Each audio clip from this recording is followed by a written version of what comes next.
Y bueno, vamos a pasar a un caso práctico, ¿vale? Para que entendáis toda esta teoría que os estoy contando. Esta imagen es una de las imágenes icónicas del siglo de oro. De hecho, si pensáis el siglo de oro, ¡pum!, muchas veces nos viene a la mente esta imagen y estamos hartos de verlos en las monedas de 20 céntimos. Aparece este rostro de Cervantes. Bueno, pues esto es mentira. Esto no es la cara de Cervantes. Siento chafaros la ilusión a algunos, pero no sabemos qué cara tenía Cervantes, pero esta no. Porque esto es una falsificación del siglo XIX. Y la historia, para que veáis que es digna de una película, funciona de la siguiente manera. Es verdad que en el prólogo de este libro, de las novelas ejemplares, Miguel de Cervantes dice esa frase. Dice: como es uso y costumbre grabarme y esculpirme en la primera hoja de este libro, pues le diera mi retrato el famoso Juan de Jáuregui, y con esto quedará mi ambición satisfecha. Bueno, Juan de Jáuregui, voy a beber un poquito de agua, es un pintor que en esta época, en la que en el año 1613, cuando Cervantes está escribiendo esta novela, es conocido ya, es un pintor bastante jovencillo, pero que era el pintor predilecto por muchos escritores para que les hiciese un retrato en grabado y que eso fuese la portada del libro. Hay libros pues de Lope de Vega y de más personajes de esta época de los que sí tenemos retratos porque se hicieron esos grabados. En lugar de esto, por ejemplo, que veis aquí, es el logotipo de la imprenta de Juan de la Cuesta, pero Cervantes hubiese esperado que le hubiesen puesto su cara ahí en vez del logotipo de la empresa. Bueno, pues con esta frase, como es un poco ambigua, no se sabe si, porque además Cervantes tiene mucha retranca y es muy socarrón en muchas ocasiones, lo que parece que dice es que Juan de Jáuregui ya le ha hecho un retrato y que los directivos de la imprenta se lo pidan a Juan de Jáuregui y lo pongan. Pero claro, por otro lado, Cervantes, con esa ironía tan fina que tiene a veces, parece que está diciendo que no tiene dinero, y que esto lo dice irónicamente, que no tiene dinero para pagar a Juan de Jáuregui que le haga un retrato. Total, que como es una frase muy ambigua, se quedó en el aire durante cientos de años sin saber si le había hecho el retrato Juan de Jáuregui o no le hizo.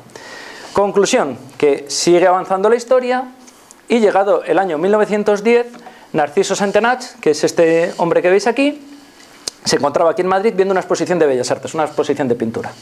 Y precisamente viendo esta exposición de pintura se le acerca un profesor de pintura de la facultad de Oviedo, de la Escuela de Oviedo, que se dedicaba sobre todo al tema de la restauración, que es José Albiol López. Está buscando imágenes de José Albiol, pero no ha encontrado ninguna. Y bueno, este señor le dice: por cierto, don Narciso, usted que es académico de la Real Academia de la Lengua Española, ¿ha oído hablar usted de algo de un retrato que le hizo Juan de Jáuregui a Miguel de Cervantes? ¿Qué iba a decir don Narciso Centenach? Por supuesto que lo conozco, hombre, lo dice en el prólogo de las novelas ejemplares. ¿Qué académico de la Real Academia de la Lengua en su sano juicio no conocería o no habría oído hablar de ese retrato? ¿Y sabéis lo que le dice precisamente José Albiol? Pues ese retrato lo tengo yo en mi poder. Claro, imaginaos que a Narciso Centenach le hicieron los ojos chiribitas cuando oyó todo esto. Rápidamente llama al director de la Real Academia de la Lengua y le dice que tiene noticia de esto y que sería importantísimo que la Real Academia de la Lengua adquiriese este cuadro. Entonces se reúnen más o menos secretamente con José Albiol y le dicen que cómo lo hacen para conseguir el retrato. De hecho, el director de la Real Academia de la Lengua se presenta con el talonario para decir: pongo usted aquí una cifra y le compramos el retrato, sea el precio que sea, porque ya el cuadro tenía mucho valor tras de sí. ¿Y sabéis lo que dice José Albiol? Que no lo quiere, que no quiere el dinero, que eso le parece, y de hecho se ofende, y dice que le parece una bellaquería el que le pidan dinero por ese cuadro, que ese cuadro tiene un valor incalculable y que no se puede pagar con dinero, y de hecho a él le parece ofensivo el que le ofrezcan dinero, que él no quiere venderlo por dinero, él quiere que una institución como Dios manda tenga este cuadro en su poder, y si la Real Academia de la Lengua no es capaz de valorarlo, se lo dará a otra, a un museo de Alicante o de cualquier otro lugar, porque él era de origen levantino. Bueno, rápidamente empiezan a recapitular, a ver cómo pueden llegar a concluir estas negociaciones, y le dicen: bueno, pues si no es con dinero, pídanos usted. ¿Qué nos pide? ¿Sabéis lo que pide José Albiol? Que bueno, hay unas oposiciones que todavía no están claras y que ellos, que tienen contactos con el gobierno, a ver si pueden hacer algún manejo de alguna manera para que esas oposiciones recaigan sobre él y gane la plaza. La Real Academia de la Lengua dice: bueno, pues para adelante, encima nos estamos ahorrando un montón de dinero, fenomenal, todos ganamos. Se adquiere, bueno, la siguiente imagen lo vamos a ver.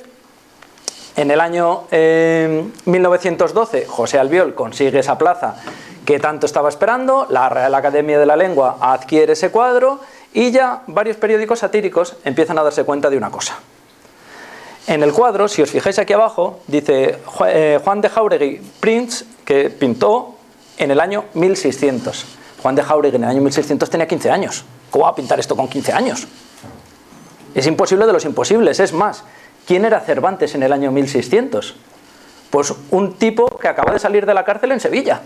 Con lo cual nadie en su sano juicio, y menos Juan de Jáuregui, que era hijo de unos aristócratas, le iba a hacer un retrato a un señor que ni ha escrito el Quijote, ni ha escrito, bueno, la Galatea sí que había escrito, pero que era un mindundi, hablando mal y pronto, que acaba de salir de la cárcel. Pues que, ¿por cómo le iba a hacer este retrato en el año 1600? A partir de ahí empiezan a tirar del hilo.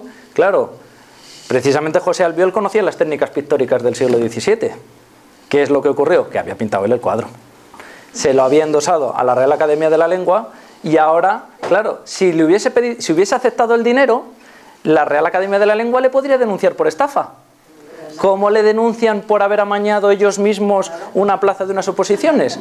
Les arrastra al mundo del crimen, cometen ellos también un delito y todos se bloquea la situación. Bueno, tanto es así, este retrato está actualmente en el salón de actos, digamos, preside el salón principal de la Real Academia de la Lengua.